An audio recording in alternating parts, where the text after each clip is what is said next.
through Camp D Field of Dreams, which is located in Ruston. Now that program changed everything about how we ran our farm because it's all about soil health. In 2023, my husband began taking the Louisiana Beginning Cattleman's class here, and we drive up here once every 2 months, and it's a 5-hour drive one way for us. For him to begin learning about cattle in today's world. He knew cattle when he was 17, but when you're 48, cattle look a little different. So there's a lot of stuff that we're always learning. He and I both sit on the 4-H advisory board for St. Helena Parish, and we also run our children's church program. So now that you know a little bit about who we are, I want to know a little bit about who you are. How many of you right now could raise your hand and say that you are homesteaders? Okay. How many of you could raise your hand and say that you would like to be homesteaders? Okay. How many of you own less than 5 acres? All right. How many of you own more than 5 acres? All right. How many of you own no acreage? Okay. Good deal. That actually gives me an idea of where we need to go. Let's talk about definitions right now. We need to be able to understand each other and understand the words I'm going to be using. When I say the word homesteader, I mean a lifestyle. I'm not talking about your acreage. I'm not talking about your home. I'm not talking about how many animals you do or do not have. When I say homesteaders, I mean that you live a sustainable life. You are working to be totally debt-free. You are learning to eat what you grow, and you're learning to control your own food for you and your livestock. That's homesteading. When I say hobby farm, you're somebody that looks like a farm because you've got animals, you may even have a garden, you've got a couple of acres, but you have no intention of slaughtering those animals. That is not something you think you can do. Your animals bring you joy, they bring you peace. You have them, you love them, you rescue them, and you grow some food, but you still work in a job away from your property, and that's how you want it. You never see yourself worried about making your own soap or butchering your own animals. You're a hobby farm. If you are a farm, by legal definition, you're gonna grow at least and sell $1,000 worth of agricultural products in the form of either vegetables or meat, okay? So that's what they consider a farm. If you are a farmstead, you're like Stephen and I. Your property is bringing in an income through your vegetables as well as the meat that you sell, but you have a homesteader mentality. You're a farmstead. So that may help you determine what you are, where you are, and where you're going with the vision God gave you. Because if you don't know what you are, you have no clue where you're going. So that's your first thing I want you to do today. Recognize honestly what category you fall in, accept it for what it is, be okay with it. If you're not okay with it, let's work through it, and let's see if we can get you where you want to be. Because if you're not where you want to be, you're never going to be happy. Your next thing is, let's talk about an introduction into small livestock. Here's something I see. It's not a pet peeve because I have very few of those, but something that bothers me. If you have small acreage, you need to have small livestock. There's several reasons for it. How many of you in here know how much feed has gone up in the last couple of years? Break your bank every time. And the more animals you get, the more your livestock feed cost goes up. The bigger the animal, the more it eats. So what we do at Starkey Farmstead is a type of farming that is unique in the fact that we raise 50% or better of what our animals eat. That includes our dogs. Everything on that farm, my husband, our dogs, our cat, our chickens, and our rabbits eat the majority of the food from the soil on the 2 acres. You need to get into that mentality because feed costs are not going down, folks. With the world and the situation that it's in, your feed costs are going to steadily climb. And they're going to do it slow enough that it doesn't hit you all at one time. But pre-COVID, a bag of rabbit food was $15.22 at my local feed store. Post-COVID, it is like $18.98. It's never going back in that 15. In fact, I'm expecting by the time 2024 hits, those feed bags are going to be $19 or $20. It's never going down. All right, so you have to take that in consideration. You're probably not going to be able to charge a dollar more a pound for the meat that you're producing for the offset of your feed costs. People aren't going to do it. What you can do is lower how much feed that you feed your animals. There are two ways to do that. Get a pelletizer, grow your cover crops, pellet your own feed, or grow fresh fruits and vegetables, figure out what animals can eat what feed and food and feed it to them. Now, two things are going to happen. You're not going to have a vet bill. I know I have 3 dogs. 2 of them together weigh 220 pounds. Big dogs. I feed them an all organic natural diet. Ask them what my vet bill is. They're never sick. They're never sick. No allergies, no joint problems, no cancer. They don't eat dog food. So yeah, it costs me about $50 a week and having to buy meat along to what I can grow and feed them. However, when you look at a vet bill that runs you $400 or $500 every couple of months, the trade-off is there. So it's a lifestyle mentality. The next thing you need to know is when you decide you're going to homestead, don't purchase 6 different types of animals, bring them on your property at one time. That's the other big issue new homesteaders have. We're excited, right? How long have we waited for this dream? Some of us our whole lives. We have wanted animals, we have wanted security our whole lives. So we get a couple of acres of land, even 30 acres, and we buy 20 cows, a couple of horses. Oh wait, we gotta have a mule. Let's get a dog. Oh, my husband wants a duck. I want geese. My kids want chickens. My daddy wants quail. I'm gonna go over here and rescue these 13 cats, and that person has rabbits. And before you know it, you are now responsible to feed, house, and water multiple types of species on your property, and you are overwhelmed. Start small. We started with rabbits. We stayed with rabbits for a whole year. We built a clientele base of people who would purchase rabbits from us for dog food, for hunting, for food for themselves, to breed, for pets, whatever they wanted to do. But it took us a year to get a list of ready, steady customers. By the time the year was up, we had paid for the cost of the cages and the cost of the rabbits. Not only that, I have learned to dispatch injured rabbits, because guess what? My husband is not always available when a rabbit gets injured. That's just life. I can't always call him to come bail me out when I've got an injured animal that needs to be dispatched. So I learned the hard way. So you learn everything. You learn breeding schedules, you learn diseases, you learn natural cures, you learn how to birth babies, you learn how to build nest boxes, you learn how to make your own cages. And then once you can pay for those animals, you add another one. And now we added chickens. And for a whole year, we had chickens and we had rabbits. Sounds boring, doesn't it?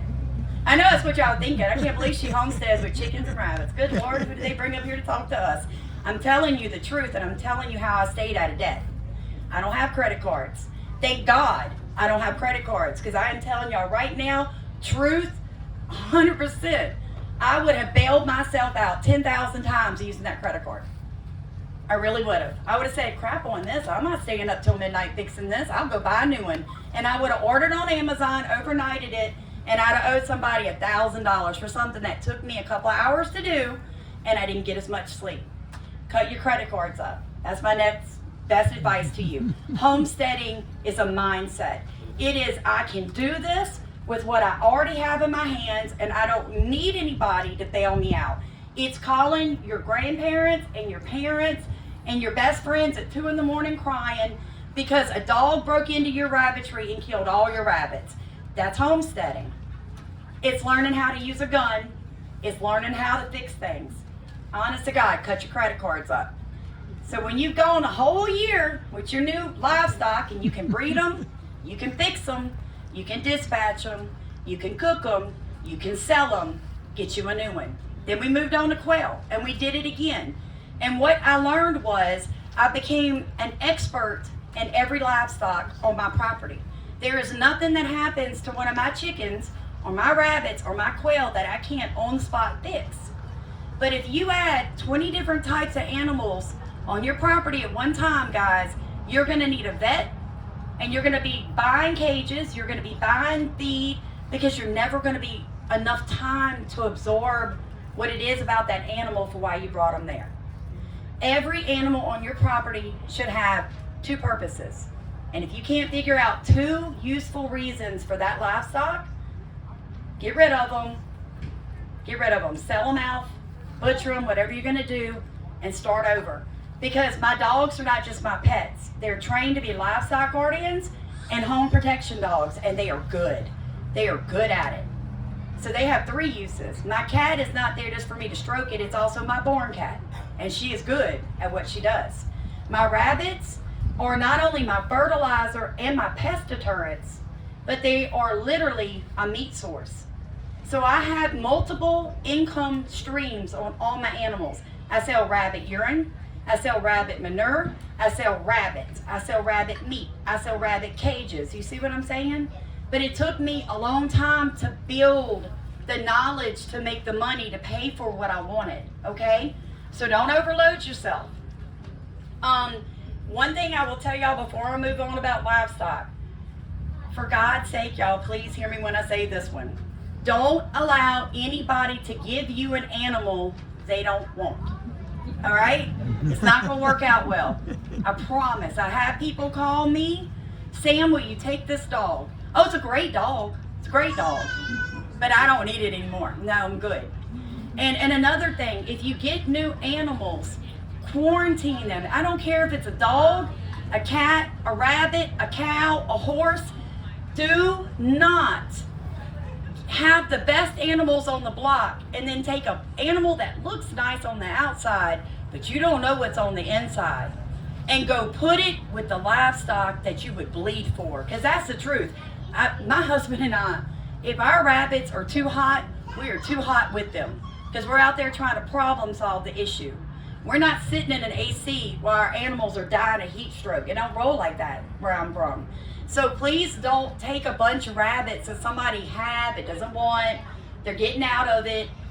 Here you can take the cages too, and you mix them in with your flock, because what's going to happen is all of a sudden everything's going to start dying and you aren't going to know why. And it's going to break your heart. You quarantine. You must have enough space on your property to quarantine a minimum of 30 days any livestock new to your property. That includes dogs. Trust me, it includes dogs. All right, guys, we're going to move on in introduction into soil. A good thing is, and this is something a lot of people don't do anymore, animals, livestock, and gardening cannot be separated. They go together. They're as old as time, you guys. The old timers sitting in here will tell you that there's nothing better for your soil than poop. So why we go by triple 13, I don't know. But my grandfather and great-grandfather did not have that. And they managed to grow enough food to feed their entire family and part of their neighborhood. How did they do it? They did it because they understood the soil beneath their feet. All right? So your animals on your property are literally the fertilizer for your garden. You need to see it that way, and you need to set your systems up that way. At Starkey Farmstead, we do biochar.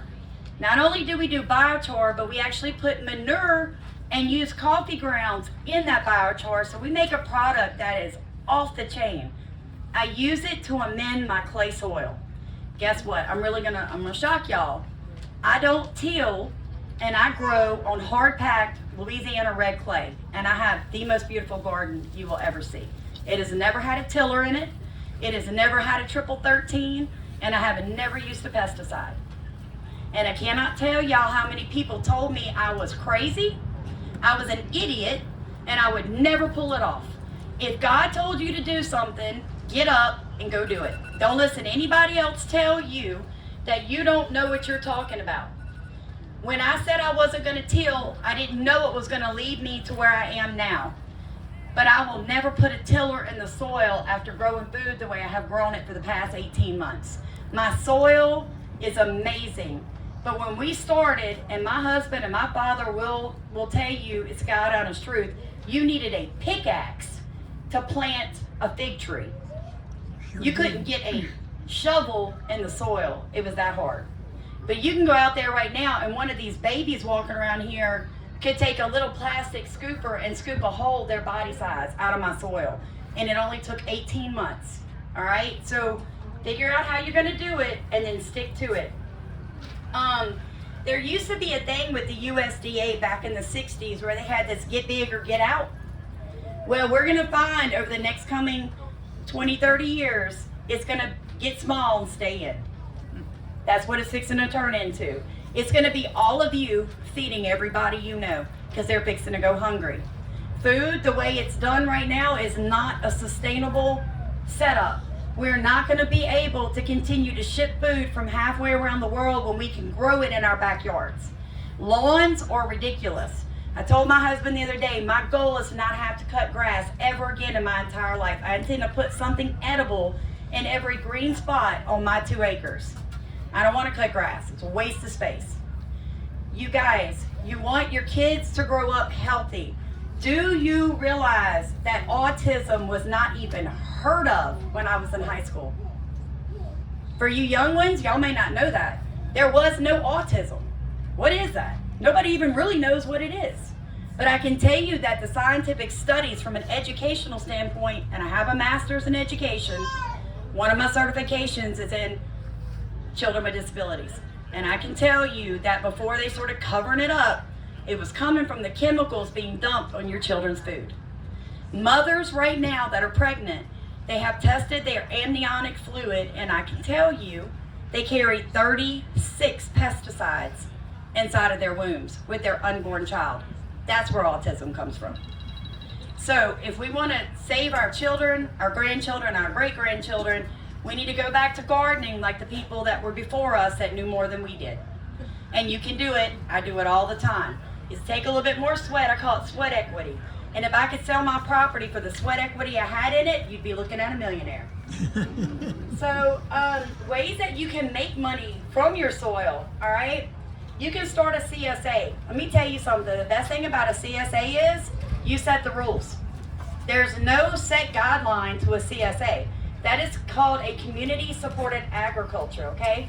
So we started this year producing enough food, and I started running out of time. I couldn't make every farmer's market.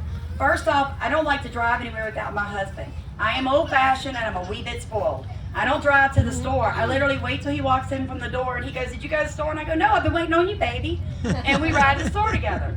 I don't know, it's just me. So I don't like to get up at 5 in the morning and load an entire trailer load of food to go to a farmer's market.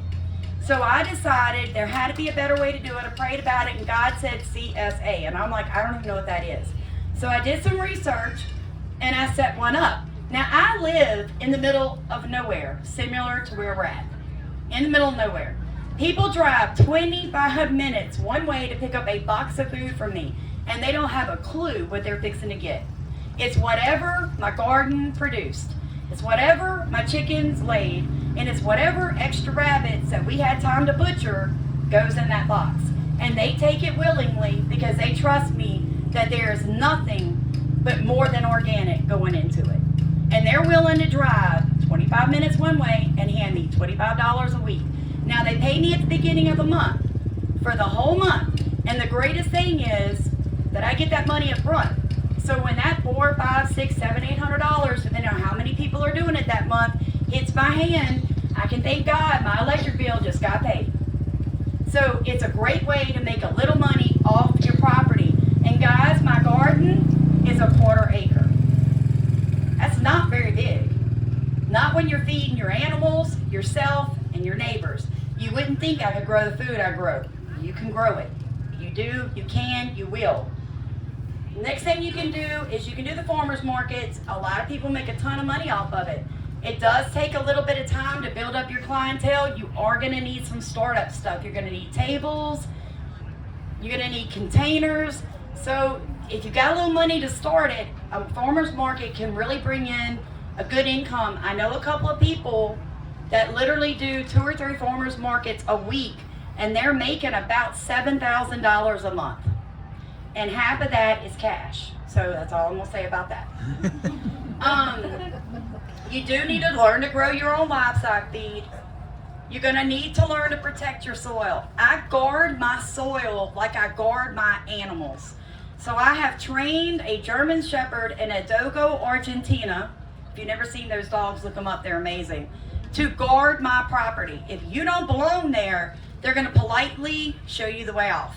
Same with other animals. They don't kill, they don't bite, but they're big enough that you don't want to come on my property. And I love my rabbits and my chickens enough to guard them. Well, I love my soil enough to guard it. So I make sure my soil stays covered. If you saw my garden, people can never quite figure out how the food's growing because it's literally in 1.5 foot tall leaves and compost and hay and anything else I can get on that soil to cover it. Guard your soil. It is the lifeline of your home. If your soil is polluted, get into biochar, get into worm castings, get into compost. You can fix that soil. It doesn't take very long. You can literally clean it, but you're going to have to put the muscle into it. Now, the next thing you guys really need to understand is organic is the way to go. Not because you can sell your food for more, because let me tell you, we're in Louisiana and most of us don't give a flip if it says organic. I've asked people at farmers markets all over the state, do you care if this is organic? No. You know what they care about? That you grew it, that you're from Louisiana, and you got the same blood running in your veins as I've got running in mine. We're kind of clannish down here. If you're from Louisiana, you're in. If you're not, we look at you a little crazy. They only want to know that that food was grown in this soil. That's what they care about. So get yourself Louisiana certified. It's not hard to do. I've got the information in the handout I gave you. And you grow food for your neighbors. Over time, people will start realizing that you sell food and they'll be knocking at your door to buy it. Everybody loves their okra. If it's born, raised right here, grown in the soil, they get excited. All right, guys, move on down to where it says turning your homestead into a business. This is what makes hobby farms and homesteads a little different. A homestead needs to be self-sustainable, but how many of you try to pay your electric bill with tomatoes? They're going to throw them at you. They're not going to take them. So you need cash, right? You have to generate an income. It's no different. No different at all than working a 9-to-5 job, but now you're working for you. You're working for your future. You're working for your health. You're working for your sanity. You're working for your freedom. Because that really is what homesteading is. There's a little bit of freedom there. It's kind of our pushback against the world. You can't have my property and you can't tell me what to do on my property.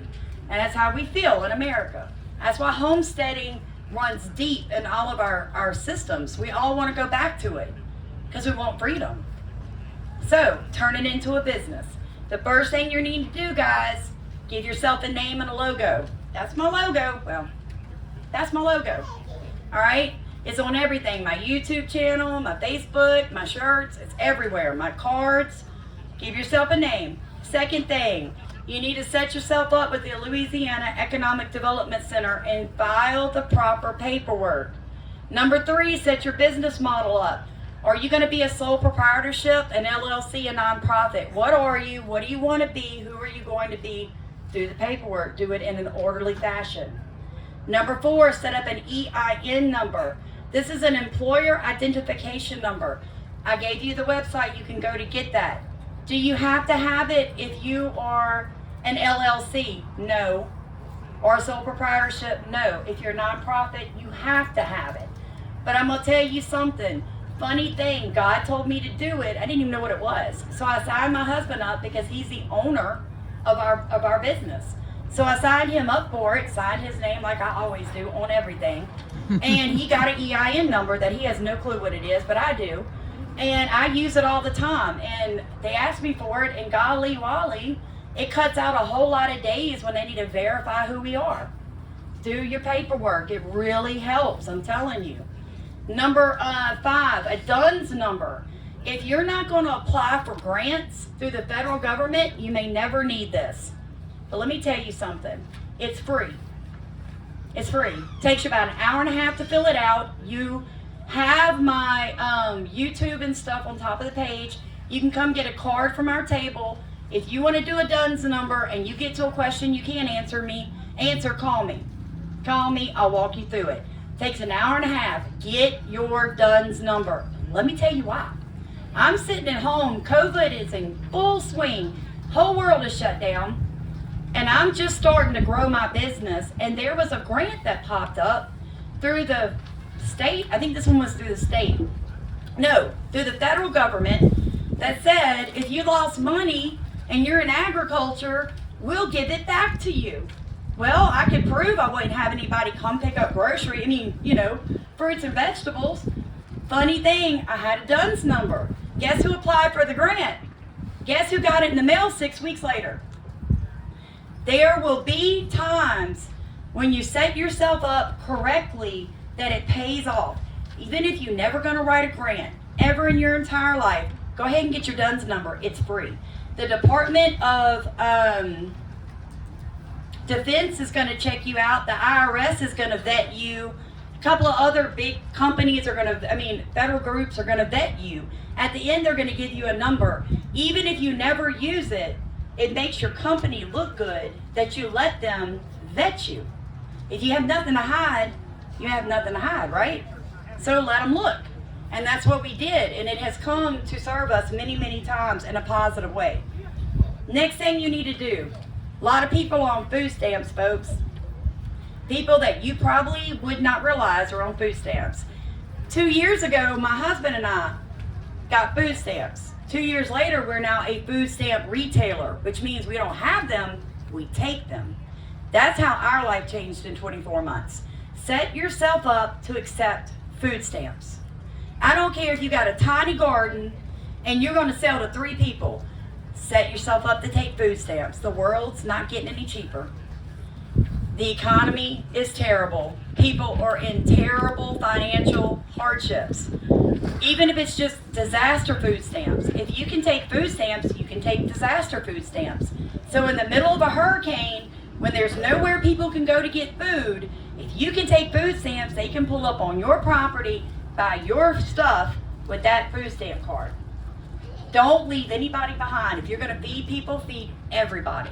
Get your food stamp, retailer application done. Get your Louisiana Senior Voucher Program done. That serves our elderly people. It's a one-time-a-year program, but they put millions of dollars in it. And guess what? It has to be spent at a farm. And there's not many farms across Louisiana that bother to fill out the paperwork. I might only have 10 people come spend $40 in the year with me, but it's little old ladies and little old men that are so excited to come sit on a homestead and talk to somebody that loves the soil. Take food stamps, take senior vouchers, serve everybody. That is truly what farmers used to be. We served everybody. Don't just be a cash-only business. It's not fair to some people that don't necessarily have cash at that moment. Serve everybody. All right. Get your Louisiana certified certification, guys. We're from Louisiana. We like to know you grow your food in Louisiana. It helps. It only costs like $40. I put the site here for you. Get your Louisiana agritourism certification done. I told my husband, I said I was an educator and I want to be able to do tours on our farm. He said, no, you're not. I'm not going to have somebody come here, fall in a hole, break a leg, and take my 2 acres. I'm not doing it. You are not doing it. I said, what if I can find a way that they can't sue you if they fall in a hole? He said, all right, I'll do it. So I found a way. It's called Louisiana Agritourism. You have to follow the rules to the program, which means you have to put out a whole report saying, I have a pond, I'm going to put a sign out that says beware of pond. I have a dog, I'm going to put up a sign that says beware of dog. I have roosters, I'll warn people not to chase the roosters. They do have a tendency to chase you back. So you have to put that in. And then you got to put up a big sign that says that you're Louisiana Agritourism and it reads the law. It costs you about $300. And then you have to have them sign a waiver when they start their tour. I have done hundreds of tours. It has brought in thousands of dollars to my 2-acre homestead. I would have lost all that money if I would have been like, no, somebody's going to sue me. Louisiana is sue happy. We all know it. We do. I mean, it's why we got so many attorneys here. Come on. They're on every commercial on TV. So you can protect yourself. Louisiana got with the USDA basically, and they said, how can we help the farmers? And they came up with some laws. They passed them.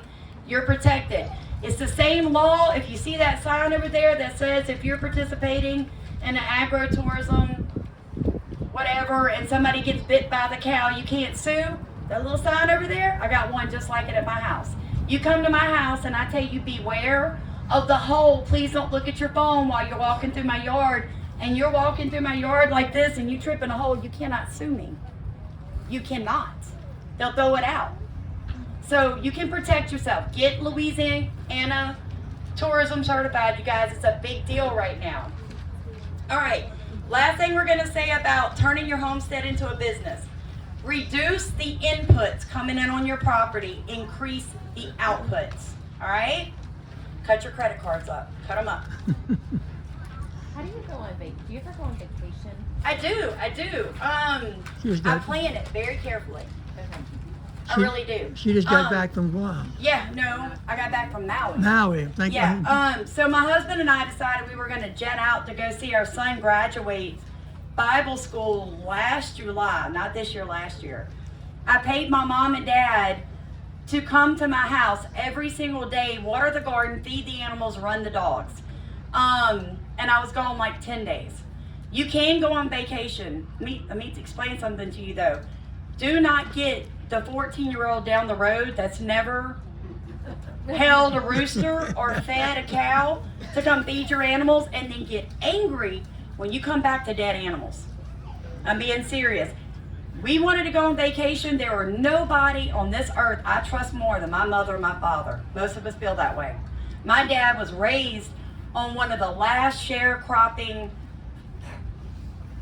deals in Mississippi 80 years ago. So my parents understand animals. I knew I could leave my heart and soul and my business in their hands and it was gonna be all right.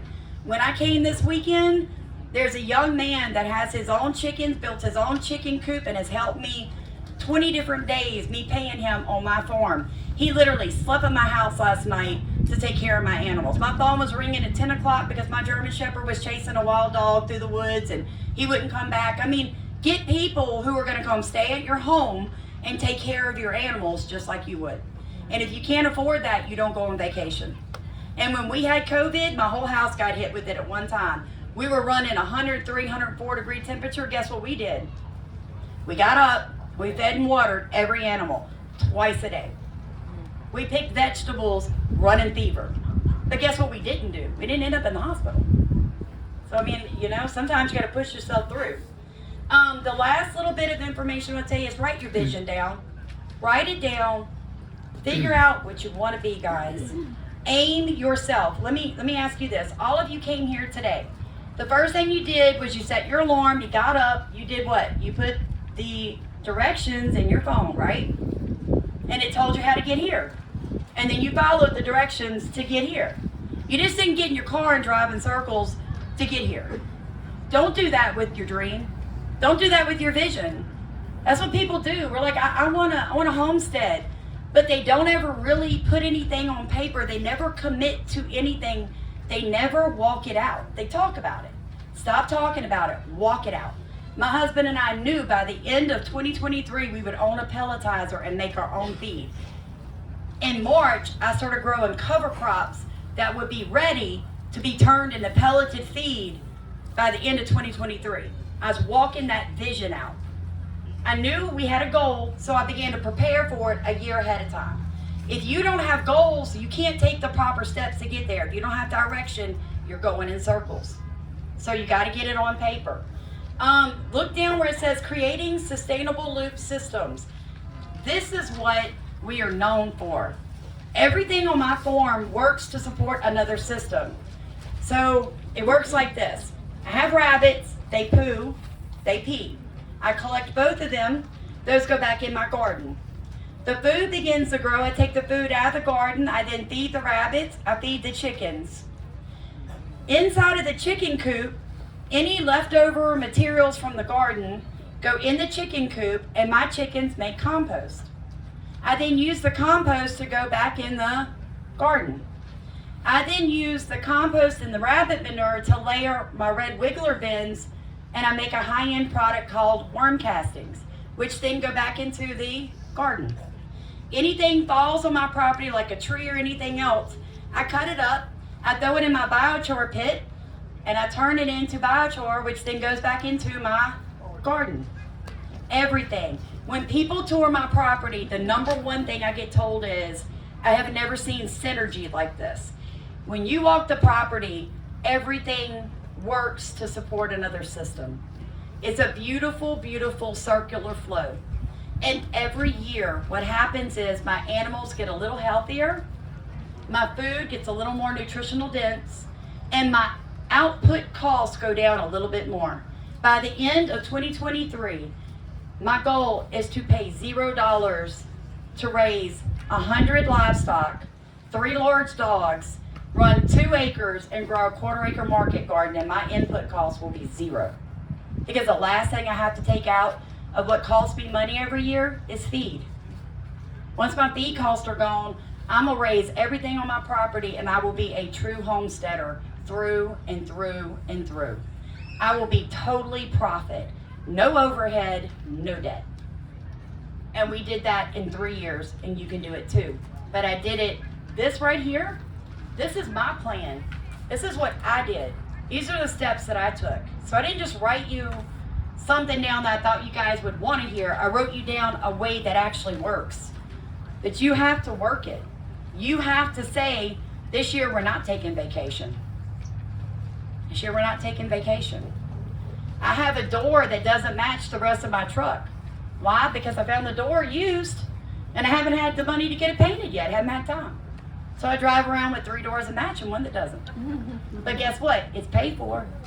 It's paid for. I tell everybody that. What matters to you more? I look at people living in homes they honestly can't afford, on land that they don't know how to take care of, and it hurts my heart. Because when I go to bed at night, nobody can take my property, you guys. It's homesteaded. It's paid for. I can grow the food to feed not only myself, but my parents, my children, my animals, including my dogs. If tomorrow the whole world fell apart, Starkey Farmstead would still be rocking just like we rock today. Nothing would change. I have well water. Everything's already set in place. That's what I want for you. But it took us 3.5 years. And there's always something we could do better. We're always getting better. You're not going to go into this, and it's not going to happen overnight. So what I did was I put a little picture there for you, and that's actually showing you how a larger farm than mine, it's a cattle farm, a milking farm, how they have created sustainable loop systems around their farm. You can do it with any system. You want to know why Cathos make so much money and how they took over the industry? Because they closed the loop and they closed you out of it. So they have the cattle industry from the minute that calf is born until it is butchered. They own every step it goes through. Then the slaughterhouse that cuts it up into meat, they own that too.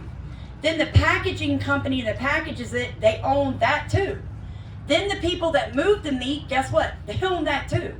The waste system that gets rid of all the cow manure from the CAFO system, they own that too. They sell it back to you as black cow. All the seed that grows the food that those cows eat, they own that too. That's why they're billionaires and we're all struggling to get on our feet. Make your own closed system. Close it up. Do it for yourself. Build it from the ground up. That's how they did it.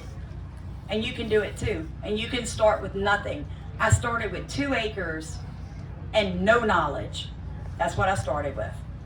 And now, I don't even know. All glory to God. That's all I can say. He gave us a vision and we walked it out. So I hope that this helps you guys. Are there any LSU or Southern or Ag Extension agents here right now? Okay, I was gonna have them stand up because you need to get to know your ag extension agents. I know none of us like Big Brother. It's part of the reason we want a homestead. I understand people don't trust the USDA that much, but you can trust your ag extension agent. You can trust LSU. I do a lot of work with both of them. I do a lot of work with the USDA agents in my area. Why? Because, I don't know, I need their help. And I'm not too ashamed to ask for it. So get to know people who know more than you know. Become their best friend. Visit forums that do it better than you do. I visit forums all day, every day. I mean, I'm not joking. I travel all over Louisiana looking at people's stuff. Because other people have really good ideas. And sometimes if you just see it, you can take it home and you can make it fit you. I don't have to do it like you do it. You don't have to do it like I do it. But there are some things that you have to do. So I hope that this helps. If you have any questions, we do have a booth over here, and I would suggest, I can't imagine anybody having a farm and growing food and you don't have rabbits, because rabbit manure is literally the best manure in the world. Come buy a rabbit. I don't want to take them back home with me. I have a long way to drive. Thank you guys so much for coming. Like I said, if you have any questions, please ask me, and welcome to Homesteading. Yes, ma'am.